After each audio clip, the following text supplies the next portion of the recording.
Hey guys, so just a quick video today to help with people that have just started BJJ, maybe under 6 months, maybe even some bits in there helpful for people who've been training up to a year, but also it's going to be helpful for people that have never done Jiu Jitsu before, so hopefully this will help a few of you guys out. Right guys, so this is guard position, okay? My opponent, I'm between his legs. That's how you differentiate between guard and mount. So now I'm with my opponent and I'm in his guard, okay?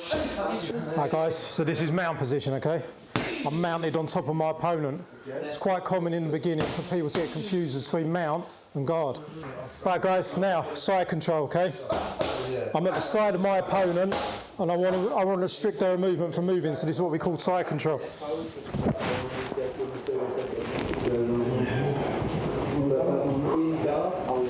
Now this position is what we call turtle position that Aaron's in. This is mostly a defensive position. It's a defensive position you see quite a lot in BJJ and MMA. This is back control from here, okay? I'm on my opponent's back and I've got my hooks in.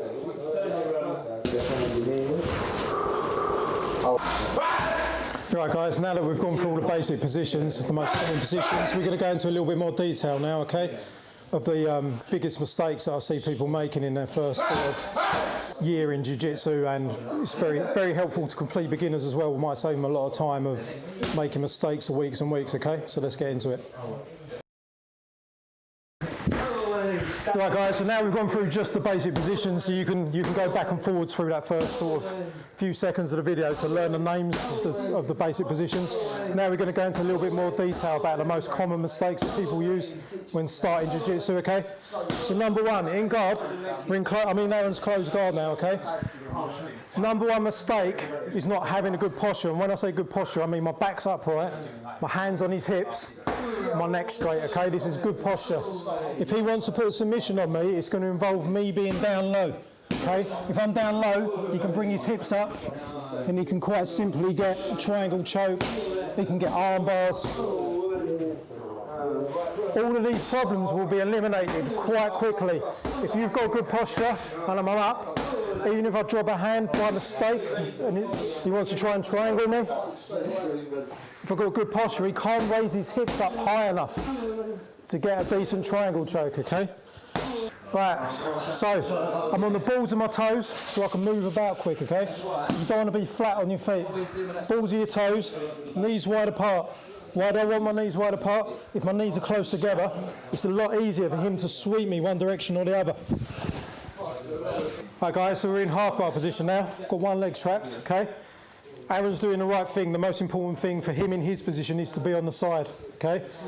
What I want to do is flatten him out, okay? I want to get this shoulder to the mat. Yeah, so it's good for him to be on his side. Sometimes use a knee as a defence, either into the stomach or the chest, depending on how you like playing your half guard, okay? That's going to stop me coming into him.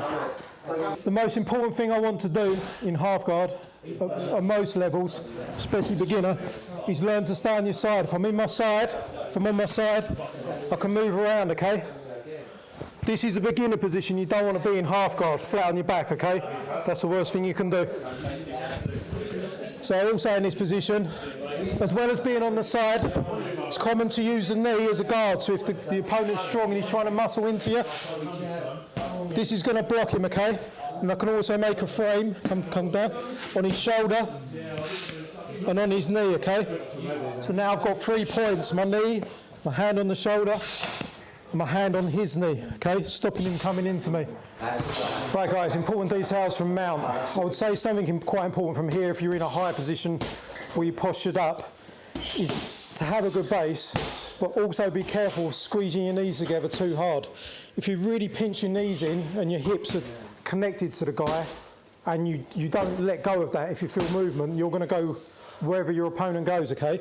So at the moment I've got my knees squeezed onto him, trying to hold him down. Now if he bridges and lifts to one side, I'm going with him, okay? If I'm in an upright position like this and I feel my opponent stretching to get out what we call bridging, so when he turns, I'm going to let him turn, okay? So from here, I'm going to start taking back control, okay? Right, so mount position, have a good base, but don't stay too connected. If you feel your opponent wriggling and turning, let them turn, okay? So you can take their back. Right guys, so Aaron's now in turtle, which is mostly a defensive position, okay? The most important thing is, in this position, for him defensively, is to close this gap here between his knee and his elbow, okay? If he stays in this position, I'm going to be able to come up, get my feet in, which we call the hooks, and manipulate and control his body now from this position. Right, okay, that's not good for Aaron in his position, okay? So if you're in turtle, to defend your back, you want to close this distance, bring your elbow to just inside the knee, like this, okay? So now when I'm trying to get his back, he's defending it, all right? So, number one thing in turtle position, defend your back by keeping this distance between the knee and the elbow closed at all times, okay? The person on top, for me at this moment, I might want to control my opponent, okay? Now I'm going to do so, turn this way a bit. I'm going to do so with being on one knee closest to him and the other leg with a slight bend in it. You don't want your leg like this. If someone's doing a throw or someone's rolling next to you and they land on your leg, when it's locked out straight, they're going to break your knee or your leg, okay? Not only that, you can drive off your foot nicely to put pressure on your opponent and control him in this position, okay?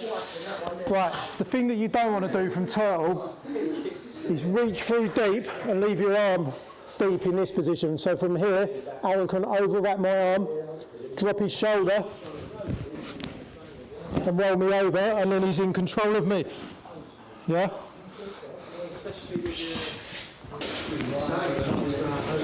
Right guys, so this position is back control, okay? This can be in turtle position, this can be standing up, doesn't matter if we fall on our side. I'm on my opponent's back, okay? The thing that we need to remember, that complete beginners won't know, these are called my hooks. When I've got my leg and my feet inside my opponent's thighs, controlling their body from here, these are my hooks, okay? Without these are everything in back control position. Right guys, so I hope you found that useful for if you're thinking about starting BJJ, or you've recently started training and you're not sure about a couple of things, or maybe you're always getting armbarred or triangled a lot. I promise just the most simplest things can make huge changes to when you're rolling, you know. You have good posture, you're not going to get submitted easily. So yeah, I hope you get something from this, and I'll hope to catch you in another video soon. Take care guys, cheers.